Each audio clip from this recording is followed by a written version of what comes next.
আসসালামু আলাইকুম, welcome back to my channel. আমি দীপা। আমরা চলে এসেছি নতুন একটি ব্লগ নিয়ে।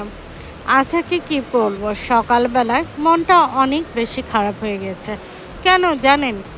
আজকে যখন সকালে বের হলাম, ভালোভাবেই বাসা থেকে বের হয়েছি, এত বড় একটা অ্যাক্সিডেন্ট দেখতে হবে ভাবতেই পারিনি। তো এই যে দেখেন, আমরা জাম জোটে বসে আছি। সচরাচর হাইওয়েতে এত বেশি I-4-এ এত মানে যানজট কখনোই লাগে না। তো অনেক বড় একটা দেখলাম যে সামনে দেখা যাচ্ছে গাড়িগুলো চলছেই না। তখন আমরা ভাবছিলাম যে কি হলো, কেন এত বড় ট্রাফিক? এখন তো এই সময়তে এই ট্রাফিকটা হওয়ার কথাই না। তারপরে সামনে লক্ষ্য করে দেখলাম যে অনেক বড় একটা অ্যাক্সিডেন্ট হয়েছে। কি বলবো, তখন যে এত বেশি খারাপ লাগছিল। আর গাড়িগুলো তো চলছেই না, বসে আছে।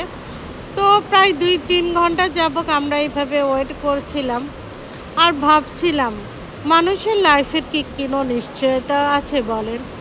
যার অ্যাক্সিডেন্ট হয়েছে সেও তো তার জীবিকার তাগিদে কাজে যাওয়ার জন্যই বাসা থেকে বের হয়েছে, ফ্যামিলির কাছ থেকে বিদায় নিয়ে বের হয়েছে। সে কি জানতো যে আজকেই তার লাইফটা শেষ হয়ে যাবে? তবে বলতে পারি না, আল্লাহ পাকই জানেন যার অ্যাক্সিডেন্ট হয়েছে কয়জন হয়েছে বা তারা বেঁচে আছে কিনা, কি অবস্থায়। বেঁচে থাকলেও যদি পঙ্গুত্বটা হয় তাহলে তো বলবো যে সেটা হচ্ছে দুঃখের, আর কি হতে পারে বলেন? তো এখানে হচ্ছে কি, যে হেলিকপ্টার আসে একদম সাথে সাথে রোগীকে নিয়ে যায়, পুলিশ আছে, অ্যাম্বুলেন্স এসে পড়ে। সব কিছু মিলে কিন্তু সব কিছু অনেক তাড়াতাড়িই হয়, যার জন্য অনেক সময় দেখা যায় কি, যে অনেকে বড় বড় অ্যাক্সিডেন্ট হলেও আল্লাহ যদি তাদেরকে হাত দিয়ে থাকে বা দ্রুত চিকিৎসাটা হয় আমেরিকাতে। তো সেটাই ভাবছিলাম, আর মনটা এত বেশি খারাপ লাগছিল কেন জানি। তারপরে আমরা তো অনেকক্ষণ ধরে বসে আছি। আর আমি আমার হাজব্যান্ডকে বলি, আসলে যারা গাড়ি চালায় তাদের তো উচিত এতটা তাড়াহুড়া করা উচিত নয়। হ্যাঁ, কারণ কি, নিজের লাইফেরও তো একটা নিশ্চয়তা আছে, তাই না?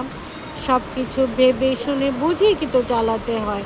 তার ফ্যামিলির ওপর, ফ্যামিলির কথা চিন্তা করে, ফ্যামিলি কী হবে, মেবি আই ডোন্ট নো,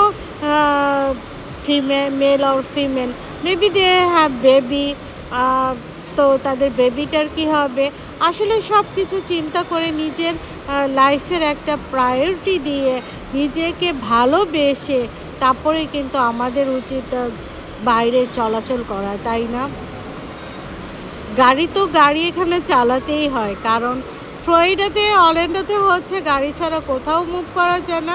প্রত্যেকটা মানুষেরই গাড়ি প্রয়োজন। এখানে নিউ ইয়র্কের মতো এত অ্যাভেলেবেল বাস নেই বা ট্রেনও নেই। সো গাড়িটা চালাতেই হয়।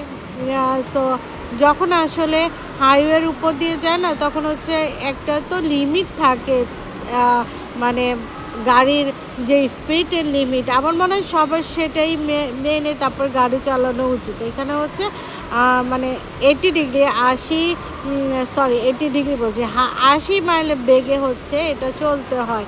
তো অনেকে আছে না, যে কি করে জানেন, ট্যাক্সি খুব হাই স্পিডে চালায়। আবার মানুষের অ্যাক্সিডেন্টের একটা মূল কারণ কি এখনকার জানেন? সেটা কি, মানে মোবাইলে ট্যাক্সিং করে। আচ্ছা, কি দরকার ভাই, তোমরা যখন গাড়ি চালাও মোবাইলটা একটু পাশে রেখে দাও না। তারপরে যখন তুমি সময় পাবা তখন ইচ্ছে মতো নাই তোমার মোবাইলটা চালিও। আর আসলে গাড়ি চালাতে চালাতে আমার মনে হয় যে মোবাইলে কথা বলা উচিত না, এবং কি ট্যাক্সিনও করা উচিত না। এখনকার কি সবাই শুধু ট্যাক্স করে।